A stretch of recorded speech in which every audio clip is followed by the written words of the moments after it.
I think playing a Premier League team is enough to make us big underdogs and everything that's about Wembley. Although somebody did tell us that we've got more players who've played there than they have, I still think the experience of the big games that they play in, week out, never mind their ability, will give them the edge. So we've got concerns about quite a few things on Sunday, Wembley being one of them, of course, but we'll try and put them to the back of our minds, concentrate on the game and enjoy it.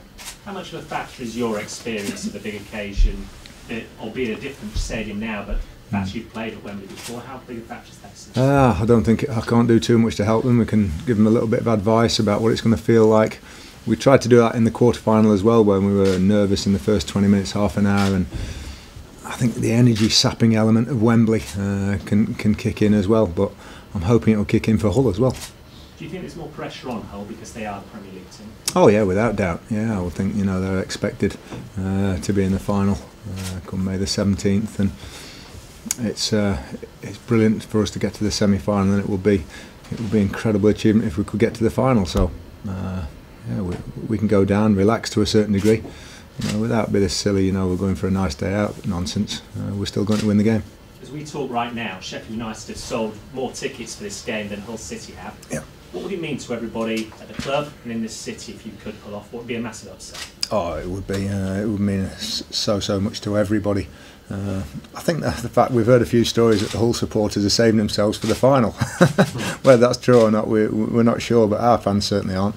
And if we do get there, we'll sell out as quickly as we did for the semi-final. I think the supporters are desperate for a little bit of success, and to see a team on the pitch fighting and scrapping as we have done the last 6 months. And just finally from me, on a completely different subject, the FA yesterday announced plans to make all betting for footballers in this country illegal. What's your view on that, and what rules does Sheffield United have in place? You're not sort of possibly hinting that we might be betting on Hull, are you? we won't be doing that. I think it's a good idea. Anything that will help in that department, of the temptation of players and managers, I'm sure, and coaches. It is a temptation. I think 99.9% of it is innocent, just having a little flutter and having a bit of fun on other games and anything. I honestly don't think there's anything other than just an interesting, it just makes a game interesting for some people when they watch it on TV. So, but anything that they can do to help stamp it out, then that'll be good. Best of luck this weekend. Thank you. You've talked about what it would mean for the city and for the club. What would it mean personally for you, Nigel? I don't know. I haven't thought about that, and I see it as largely irrelevant what it would mean in a personal way.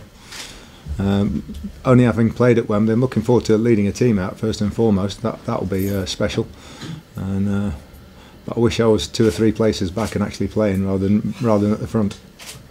And is there any danger, do you think, that the players might freeze? You look back at what happened with Bradford City playing against Swansea in the League Cup final last year. Yeah, I don't think they particularly froze. I just think they're outclassed, and I think that's the biggest danger we fear, that if Hull play to their full potential, then we're going to do well to stop them. So the freezing element, I hope we can settle down. We've got some young players. We're hoping they'll be able to settle down and play the football, but you never know until we get kicked off.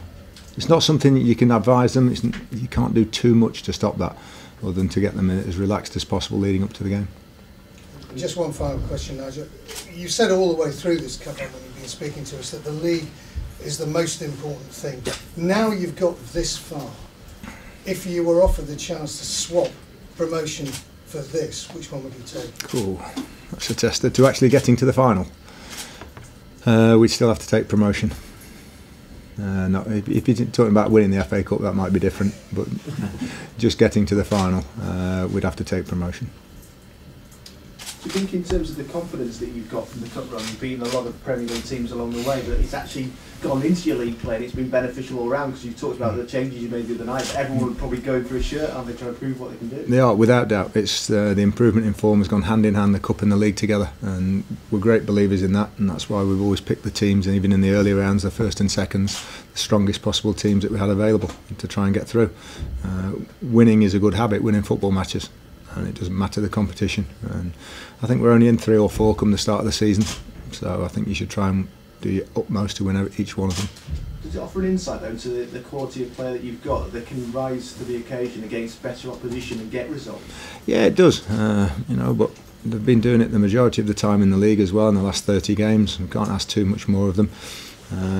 But I think the confidence we've got from winning at Aston Villa and winning at Fulham, although it's a different stage altogether at Wembley, we've got to take some of that confidence into the game. And you sometimes see with players as well, when they play maybe a higher calibre of player, and maybe there's a little bit more space, and it maybe suits some of your players because you've got some footballers in that. Yeah, it's a different sort. It is a different game, and we said this to them at Aston Villa and at Fulham. You might get a little bit more time on the ball than you do in League One. Certainly after the Rotherham game the other night, because they're one of the best pressing and closing down teams in the league. So we didn't get too much time on the ball, and we might just get a bit more big spacious pitch at Wembley, and just hope we can make the most of that. What about Steve Bruce? He was very complimentary about you yesterday at his press conference. He's done a really good job with Hull, hasn't he? They seem to be more than holding their own in the Premier League. He's done unbelievable. Any team that gets promoted and then stays up, and I think they're just about there with a few games to go, has done a superb job. So I wish he'd have been that kind when we played against him. Had some battles over the years. We had some battles, yeah. Usually there was one of us doing the kick-in, and guess who that was? Old-fashioned centre half. He was, yeah, very competitive, shall we say, yeah.